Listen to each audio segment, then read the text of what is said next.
Was brought to you by Cashier. Cashier compares iPhone prices on the internet, then gives you a quick quote and the most cash for your used iPhone. It's simple, fast, and secure. Hey, it's Larry back with you, and I picked up the iPhone 6 Plus on launch day this year, and it has been my daily driver since then. So this is the first video of 2 that give you my impressions on this phone. This one will cover what I don't like, so make sure you subscribe to the channel so you don't miss out on the next video explaining what I like about the iPhone 6s Plus. Also keep in mind that most of the items that I'm going to talk about are not iPhone 6s Plus specific, but are pretty much overall for iPhones and iOS devices altogether. So these are in no particular order, but this one may be my top dislike about the iPhone 6s Plus. Landscape rotation on the home screen. In theory it sounds cool, but it's nothing more than a pain in the ass. It constantly gets stuck in landscape mode and I can't get it back to portrait to save my life. Yes, there's a screen lock button, but it locks the screen system wide and not just the home screen. So if I want to watch a video in Safari and landscape, it just won't happen. Or in YouTube, instead of rotating the phone to watch it in full screen, I'd have to press the full screen toggle. Just a pain in the butt. Apple either needs to get rid of this quote unquote feature or just let us choose to lock the home screen orientation by itself and not system wide. Next is the way that you share anything. This is not just a 6s Plus issue, it is an iOS issue, but this is a huge annoyance. You do not have access to all the apps when you select to share. I know Apple locks down their system pretty tight when it comes to third-party apps, but when it's at the cost of user experience, I think they need to reevaluate their policy on sharing. Like if I take a picture or if I'm just scanning through my gallery and I want to tweet the pic using Tweetbot, which is my Twitter client of choice, or even Instagram, neither can be found and they're even missing from the More area. This is a huge fail on Apple's part, and it's been this way for a long time, and honestly, I don't think they even care to fix it.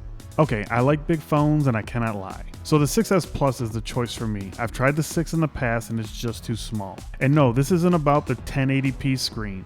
I actually prefer the 1080 screen compared to a Quad HD just because of battery life. And the difference is barely noticeable between a Quad HD and a 1080 screen for me. But what I don't like about the size of the iPhone 6s Plus is the overall footprint of the phone in relationship to the screen size.